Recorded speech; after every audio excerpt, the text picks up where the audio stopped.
Good afternoon.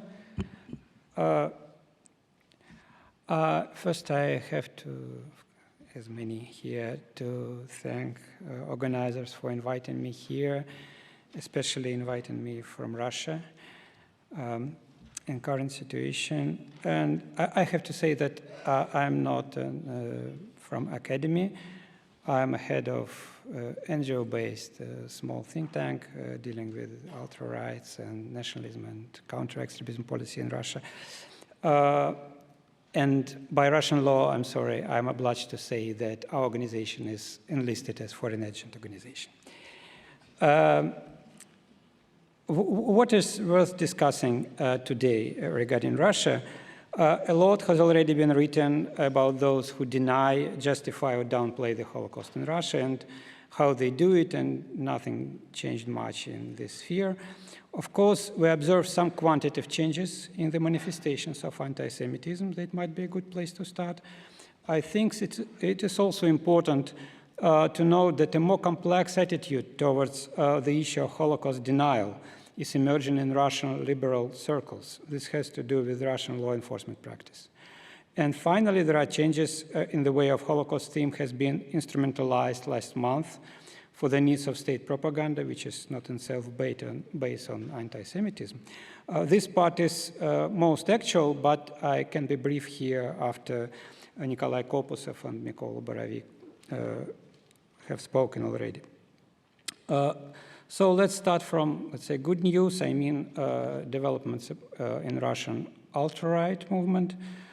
It is quickly decreasing on the one hand, and on the other hand, anti-Semitic rhetoric is much less important for them than, let's say, in the 90s.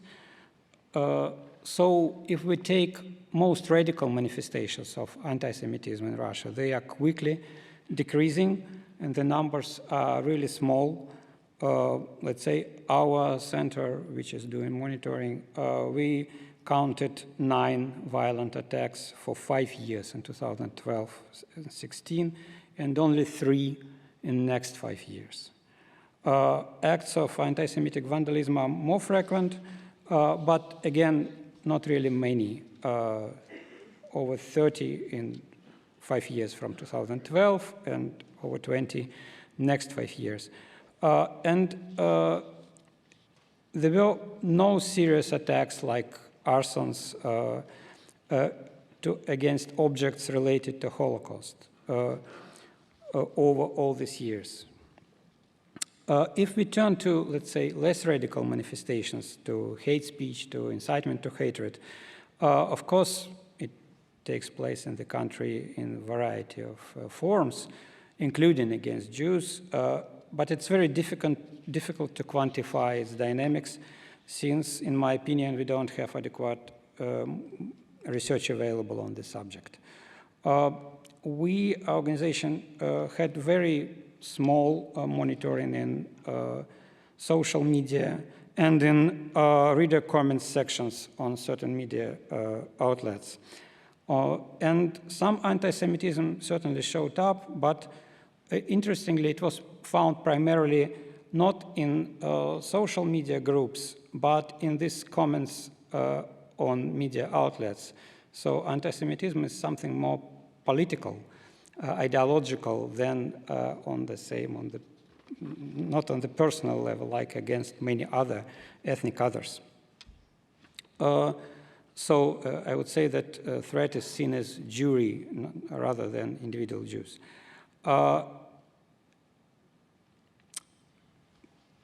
By the way, at the same time, hate speech that pertains to such politicized object of hatred, including the Jews, tends to be more extreme, maybe because it is politicized.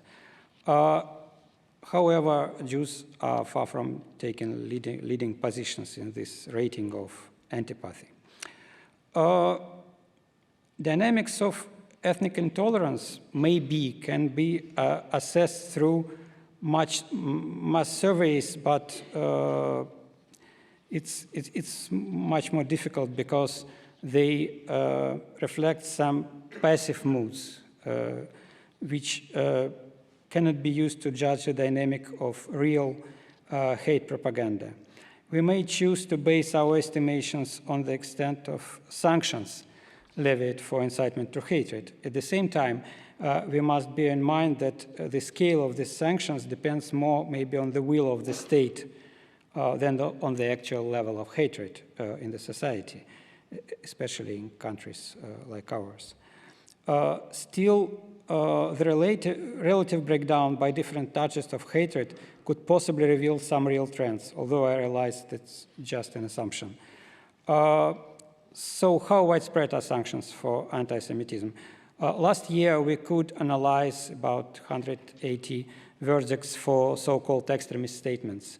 And ethnic enemies appeared in 75 of them, and only 17 of these 75 were against the Jews, so it's about 22%. A year earlier, it was even 17% of, let's say, ethnic enemies. And again, there are practically no verdicts for anti-Semitism that involved statements specifically on the topic of Holocaust. So interestingly, the topic of Holocaust denial is now rarely surfaced in alt-right leaders' propaganda in recent years, which itself is good. But some cases still exist, of course. And here I may turn to some other issue related to this balance of prosecuting incitement to hatred and trying to protect, or at least not to suppress too much, freedom of expression. Of course, in Europe, there has been a long-standing debate about such things, but in Russia, this discussion has always been weak.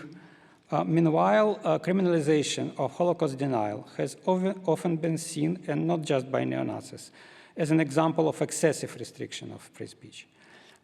In last decade, in 2010, as the political regime was undergoing transformation to more repressive, the restrictions, both in legislation and in law enforcement, grew more and more excessive and met increasingly widespread rejection in the society, including those even who supported Kremlin politically. At some point, the very number of the Criminal Code article on incitement to hatred, Article 282, became a symbol of oppression against political activists of various persuasions.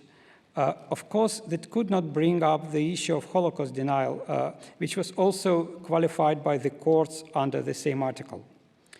Nikolai Kopasov mentions a special article of Criminal Code, which is called Rehabilitation of Nazism.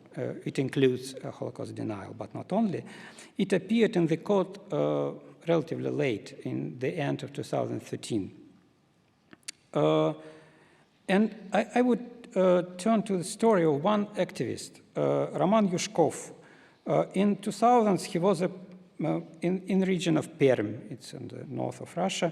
He was a well-known local activist, human rights activist, environmental activist, but later he became closer to local nationalists and focused on the fight against migrants as well as Jews, and specifically against the construction of the Chabad religious center in Perm, usually calling Chabad a fascist sect.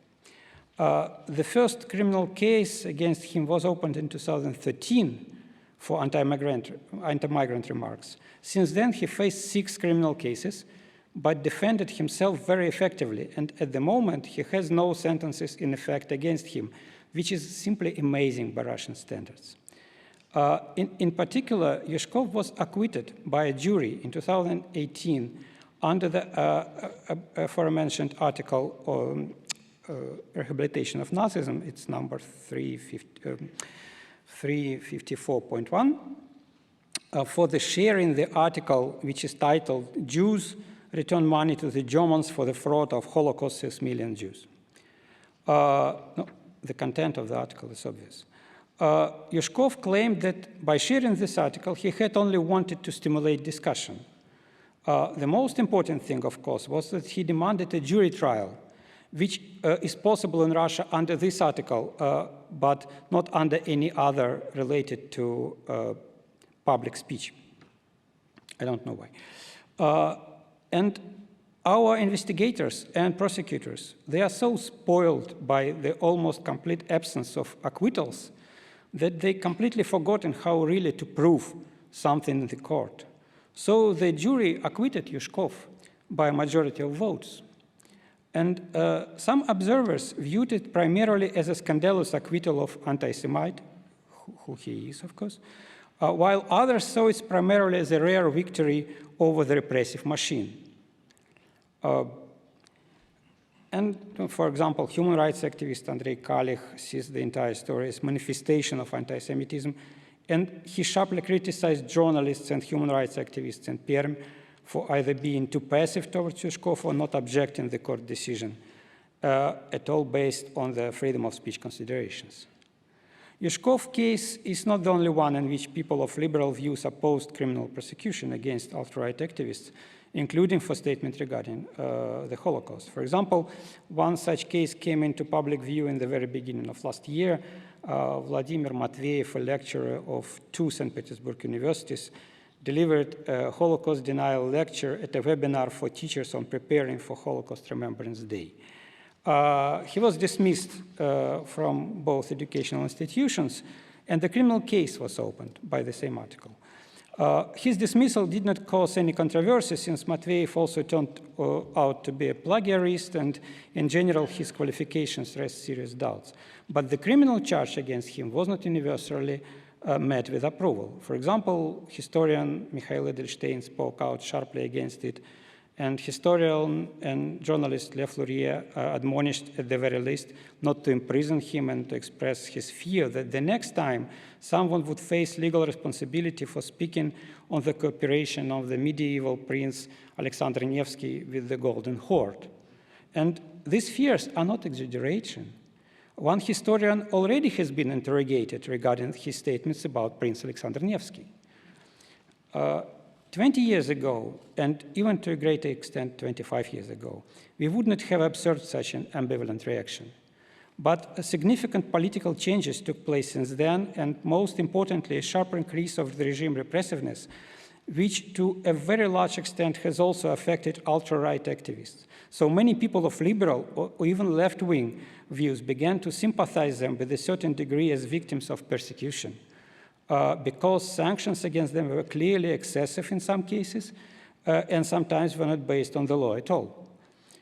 In addition, many people of pro-democratic orientation, once they also face sanctions, have significantly changed their views on what restrictions of freedom of speech are generally acceptable.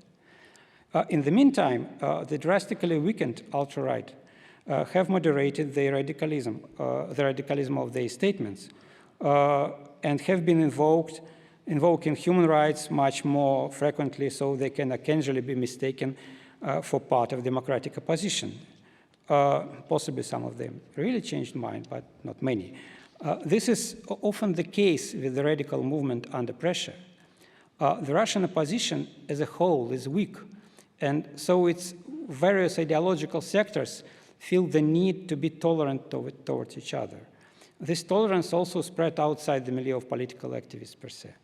We have observed this phenomenon before the war, and it is even more pronounced now. Separately, in this context, I would like to discuss what happened to this Article 354.1, rehabilitation of Nazism. Nikolai Kopasov already mentioned that, but maybe details here are interesting. Initially, it was conceived as a fairly typical European legal norm against historical revisionism, at least at the early stage of its drafting. But it was adopted finally in a rather strange form. The ban of denial and approval of crimes recognized by Nuremberg Tribunal was there, but lawmakers also added the ban of false accusations of the same crimes against the USSR, and moreover, the law also came to include actions and statements made in offensive form against symbols and dates of Russian military glory, whatever it means. The first sentences under these clauses of the article that had nothing to do with rehabilitation of Nazism were already issued in 2016. And then in 2021, new changes were made, clearly in connection with the prosecution against Alexei Navalny. The punishments under the article increased in severity, and defamation and slander against veterans of the Great Patriotic War, meaning, let's say, Soviet part of Second World War, were added to its composition without indicating whether the offending statements has to be in any way related to the war. A completely mysterious, I quote, insult to the memory of the defenders of the fatherland was also added without indicating a particular war in which these defenders were involved. That's why this historian was interrogated regarding Prince Alexander Nevsky. While previously this article of the Criminal Code was subject of theoretical dispute about the limits and methods of restricting freedom of speech, it is now more commonly perceived as yet another repressive tool of the state against of its opponents of any kind. It's changed the landscape, let's say. And already this year, the so-called equating Stalinism and Nazism became legally punishable. Not criminal, it's administrative violation, but anyway.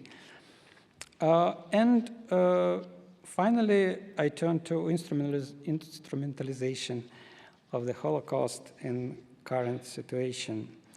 Of course, the history of this legal norm, which I described right now, is a good example of instrumentalization, which is not new itself and not specific to Russia only. Naturally, this technique was also used actively in the context of Ukrainian Revolution of Dignity, which was described by Mykola before, and it took years to evolve. And this also has been discussed many times in different contexts. Can we view this instrumentalization of the Holocaust as anti-Semitic? I think most of the time the answer is no, but sometimes it is yes. Anti-Semitism was definitely present in 2014 and 15, for example, in the form of constant speculation on the Jewishness of Igor Kolomoisky, a major Ukrainian businessman perceived as the main sponsor of Euromaidan. In general, the enthusiasm for instrumentalization of that particular period led to unexpected anti-Semitic statements on federal TV channels and other major platforms, official platforms, which were incidents almost never occurred either before or after. It is worth noting that the instrumentalization of the Holocaust is also part of the broader problem of trivialization of the concept of genocide, which was said here already. And this genocide faced by the people of Donbass is a maybe extreme example of such a trivialization construction. Once again, I would like to separately highlight the practice of verbal attacks against the Jews who allow themselves to criticize Stalinism by comparing it to Nazism. Yes, everyone is forbidden to do so in Russia, but somehow Jews are particularly forbidden. When, for example, in May last year, satirist Viktor Shenderovich said the USSR shared responsibility for outbreak of World War II with Third Reich, patriotic activists from so-called Zakhar Prelepin's Guard brought to the editorial office of the Echo of Moscow radio station, where it was said, a lampshade with the encryption that could be Shenderovich, and the letter explained that under the Nazi regime, his skin would have been used to make a lampshade. It was a reference to already present meme in existence since 2013 that is addressed specifically to Jews who criticized the Stalinist USSR. And that's not the only story like that. The problem is that staunch Putin supporters are not the only ones who think this way. Many times I have seen the same arguments against Jews equating Stalin and Hitler advanced in Facebook by people of a democratic persuasion. Of course, after February 24, the rhetoric became tougher. Direct comparison of the actions of the Kiev government with the Holocaust have become acceptable. For example, one regional publication in the late February already was under the heading History Lessons, a Jew who started a new Holocaust, Russia rescuing victims of the new Holocaust. The Jew here is, of course, President Zelensky. However, this kind of behavior is still not a norm for now. Even after Minister Lavrov's famous passage about Nazism did not necessarily include anti-Semitism, and thus even a Jew like Hitler, who allegedly had Jewish roots, could be a Nazi. Such statements use word Nazism so broadly, so it's easy to say that Nazism does not necessarily imply anti-Semitism. However, direct verbal attacks against Jews are generally still rare. But they happen. For example, just 2 weeks, already more, 3 weeks ago, in pro-Kremlin Telegram channel, Kremlin Laundress. This channel wrote that Russia's western outskirts, here they mean Ukraine, should be freed from, I quote, German, Anglo-Saxon, and Jewish colonizers whose hands are covered up to the elbows in the blood of different peoples whom they do not even recognize as humans, end of quote. And then well-known TV propagandist Vladimir Solovyov reposted this statement on Twitter. But this caused a scandal, so they had to step back. Solovyov deleted the tweet, and this Telegram channel, Kremlin Laundress, removed the reference to the Jews from the original text. On the other hand, the wave of so-called Russophobia that supposedly aroused in the West after the beginning of the war is constantly compared to the Holocaust. Putin personally talked about this comparing discrimination against Russians with Jewish pogroms in pre-war Germany. Our ombudsperson, Tatiana Moskalkova, openly labeled today Russophobia as neo-Holocaust. If high-ranking officials say such things, others can show even less restraint. For example, meeting of philosophical Zinoviev Club was straightforwardly called Why Russia is Right, Russophobia as a new Holocaust. Right today I received, I saw in Facebook an advertising not far from my home of some person who is selling yellow stars, 600 stars with the word Russians in the middle. Of course, the attitude towards the perpetrators of the alleged genocide faced by the people of Donbass has become tougher. The officially set task of so-called denazification of Ukraine is understood very broadly. The hard line is now represented at the highest level by our former president and prime minister, Dmitry Medvedev. He believes that Ukraine as a state has embarked on the path of Nazism and should suffer the fate of the Third Reich, and possibly something worse, since Ukrainianism is in fact one big fake. In conclusion, I can only say that Russian authorities are effectively suppressing grassroots anti-Semitism. But since 2014, they have not been able to avoid manifestation of anti-Semitism in the political elite. So far, it has been possible to prevent the proliferation of such incidents, but the constant and active inappropriate use of the word Nazism, Holocaust, and genocide by the propaganda will continue to provoke anti-Semitic incidents, and we can't be sure that they won't increase in number. Thank you.